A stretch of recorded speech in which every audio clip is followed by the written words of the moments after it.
നമ്മുടെ ഓരോ അധ്വാനവും ഓരോ പ്രയത്നവും ഒരു പർപ്പസ് ഉണ്ടായിരിക്കണം. ഒരു ഉദ്ദേശമില്ലാതെ നമ്മൾ ചെയ്യുന്ന പ്രവൃത്തികളും നമ്മുടെ അധ്വാനവും എല്ലാം വെറുതെ ആയിരിക്കും. എന്തിനും ഒരു പർപ്പസ് ഉണ്ടായിരിക്കണം. ഒരു വ്യക്തി നിങ്ങളോട് ചോദിക്കുക, നിങ്ങൾ എന്തിനു വേണ്ടിയായി ഈ അധ്വാനിക്കുന്നത്, നിങ്ങൾ എന്തിനു വേണ്ടിയായി കഷ്ടപ്പെടുന്നത് എന്ന് ചോദിക്കുവാണെങ്കിൽ എന്തായിരിക്കും നിങ്ങളുടെ ഉത്തരം? നിങ്ങൾക്ക് ഉത്തരം കൊടുക്കാനും സാധിച്ചില്ലെങ്കിൽ നിങ്ങളുടെ പ്രയത്നം അതിനൊരു ഉത്തരമില്ലെന്നാണ്. നമ്മൾ ചെയ്യുന്ന ഓരോ പ്രവൃത്തിക്കും ഒരു ഉത്തരം ഉണ്ടായിരിക്കണം. എന്തിനു വേണ്ടിയാണ് ഞാൻ അധ്വാനിക്കുന്നത്, എന്തിനു വേണ്ടിയാണ് ഞാൻ കഷ്ടപ്പെടുന്നത്, അങ്ങനെയുള്ള ചോദ്യങ്ങൾക്ക് ഒരു ഉത്തരം ഉണ്ടായിരിക്കണം. രാവിലെ മുതൽ വൈകുന്നേരം വരെ നമ്മൾ കഷ്ടപ്പെടും, നമ്മൾ അധ്വാനിക്കും, നമ്മൾ പ്രയത്നിക്കും. പക്ഷേ അതെന്തിനു വേണ്ടിയാണ്? കേവലം പണം സമ്പാദിക്കാൻ വേണ്ടിയാണോ, അതോ എന്തെങ്കിലും ആയിത്തീരുവാൻ വേണ്ടിയാണോ?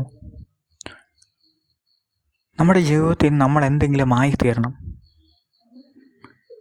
നമ്മുടെ അധ്വാനത്തിനൊരു ഫലമുണ്ടാകണം, ഒരു പർപ്പസ് ഉണ്ടായിരിക്കണം. എന്തിനു വേണ്ടിയാണ് ഞാൻ കഷ്ടപ്പെടുന്നത്, എന്തിനു വേണ്ടിയാണ് എൻ്റെ ഓരോ തുള്ളി വേർപ്പും ഞാൻ ഒഴുക്കുന്നത്, എന്തിനു വേണ്ടിയാണ് എന്നൊരു പർപ്പസ്, അതെന്താണ് എന്ന് മനസ്സിലാക്കണം.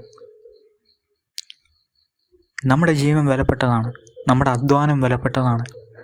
ഒരു പർപ്പസ് ഉണ്ടായിരിക്കണം. ഒരു പർപ്പസ് ഇല്ലാത്ത അധ്വാനം അത് വ്യർത്ഥമാണ്. ധാരാളം പേർ ഈ ഭൂമിയിലുണ്ട്. അവരെല്ലാവരും അധ്വാനിക്കുന്നുണ്ട്, അവർ കഷ്ടപ്പെടുന്നുണ്ട്. പക്ഷേ അവർ എങ്ങും എത്തിപ്പെടുന്നില്ല. എന്തുകൊണ്ടാണ് എന്ന് നിങ്ങൾക്കറിയാമോ? അവർ അധ്വാനിക്കാത്തത് കൊണ്ടാണോ? അല്ല, അവർ കഷ്ടപ്പെടുന്നുണ്ട്. അവർക്ക് ആരോഗ്യമില്ലാത്തതുകൊണ്ടോ രോഗമില്ലാത്തതുകൊണ്ടോ ഒന്നുമല്ല. അധ്വാനിക്കുന്നു, പ്രയത്നിക്കുന്നു, എല്ലാം ചെയ്യുന്നു. പക്ഷെ അവരെങ്ങും എത്തിപ്പെടുന്നില്ല. കാരണം എന്താണ്? അവർക്കൊരു ലക്ഷ്യമില്ലായിരുന്നു. ഒരു ലക്ഷ്യമുണ്ടായിരിക്കണം. നിങ്ങൾ ചിലപ്പോൾ കൂലിവേലയായിരിക്കും ചെയ്യുന്നത്, അതിനും ഒരു ലക്ഷ്യമുണ്ടായിരിക്കണം. അല്ലെങ്കിൽ നിങ്ങൾ ഏതെങ്കിലും ഒരു കമ്പനിയിലായിരിക്കും ജോലി ചെയ്യുന്നത്, അവിടെ നിങ്ങൾക്കൊരു ലക്ഷ്യമുണ്ടായിരിക്കണം. നമ്മൾ എന്തെങ്കിലും ആയിത്തീരണം. ഒരു ലക്ഷ്യമില്ലാത്ത പ്രയത്നം, ലക്ഷ്യമില്ലാത്ത അധ്വാനം.